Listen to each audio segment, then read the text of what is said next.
So I'm having a break from birding today. I'm going to do my other love, which is prehistory. We're going to try and find Parkgate Stone Circle up on Beeley Moor. So we're just heading along the A6, and you can no longer go up through Beeley village to get to the parking spot for the circle. So we are going to turn off just here, and I can't see the name of the road. Bear with me a second.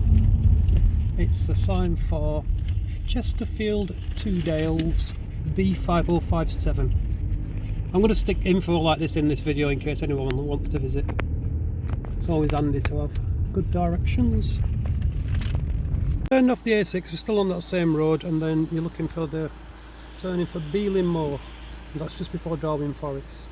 Be aware of this lane, by the way. It's called Flash Lane because it is a single track road and quite bumpy and patched up in places. So we've come about a mile along Flash Lane, and when you get to the end we're going to take a right.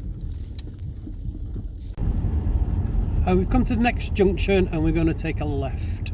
If you're in the right place you'll see the Ashover sign over there. So we're still on the same road. You'll pass a few road closed signs, but that doesn't relate to this part of the road, so just go through them anyway. It just means you can't get down back onto the A6 because the road has collapsed down there. This is the parking area, you can't miss it. So we've parked up, and that's the lane we're going to head down. If you watched the last video I did about the rock shelter, that's the area of that. This is why I said you don't want to be trying to drive down here. It's hard enough to walk in places. The path goes left there, you can see by the gate. Just stay on this track. And typically, as every day in Derbyshire, it's now chucking it down with rain. So if you walked a couple hundred metres down that track, you'll see this huge gate and a step style type thing. You can't miss it. This is a byway open to all traffic, by the way, and that's why it's in such a state. 4x4 is love the challenge. Don't bring your car down here. It's only a couple of hundred yards walk.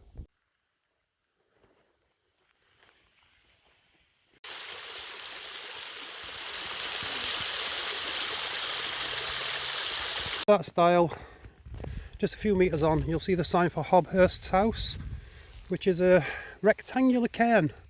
And also up that way is Bunkers Hill rock shelter, and it leads up to Harland Edge, which is that edge going along there, and that's full of stuff, all sorts of prehistoric stuff. But we're going on the path straight ahead uphill. So we've been on this track for about 5 minutes. And as you come to the first right hand bend, you're going to head off onto the moor, onto our right. So just a few metres down that path now, and you can see the stone circle from the path you're on. If you can pick it out, I can't see on screen because typically now I'm wet through, the sun's come out. So we're just going to head into the circle. It's typical of Derbyshire stone circles, being an embanked stone circle. None of the stones are huge, it's no Avebury or Stonehenge, that's for sure.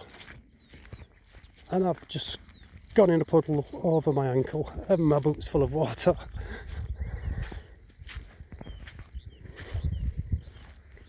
So this is the tallest stone that's actually standing. I would say it's about 1 metre high. I don't know how many stones there are. I'm not going to try and count them because the centre's littered with stone as well. I think there may have previously been a cairn in the centre. So we'll just have a walk around.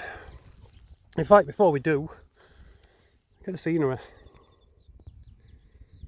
So you've got Minning Low Chambered Cairn over there, which is the largest burial chamber in Derbyshire. Absolutely huge. And coming around, you've got Moor over that way, I believe.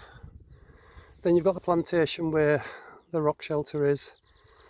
If I can point it out, Hobhurst's house, which is a unique rectangular cairn, is just up there. This is Harland Edge. That's got all sorts of prehistoric stuff on there. There's a cairn we call the banana cairn. It's got a curved forecourt, really unique. There's all sorts of stuff up there and the more beyond. So back to the circle. Sorry for my sniffling, I've still got a cold that I'm carrying, which I've had for about 3 weeks. It's reported that there's a cup mark on one of these stones, and I can't say offhand which one it is, but if it's there I shall spot it. Look at that scenery though. Some more people out enjoying a walk in the rain.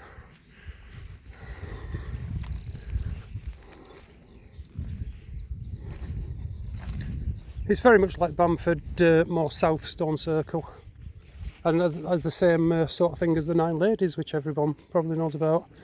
The cup mark, there it is, on the leaning stone. If you don't know what a cup mark is, I'm not sure if I explained already, but basically it's just a Neolithic early Bronze Age carving. No one knows what they're for, there's a lot of speculation. And that's on the leaning stone, which, if it wasn't leaning, I guess would be the tallest stone, at about 1.2 metres or so. The skylark's having a good sing-song.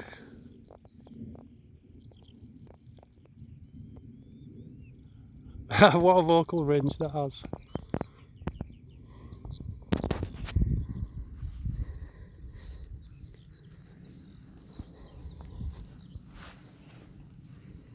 It's just absolutely stunning up here. Right, just a quick shot across the circle. I think it's about 20 metres across.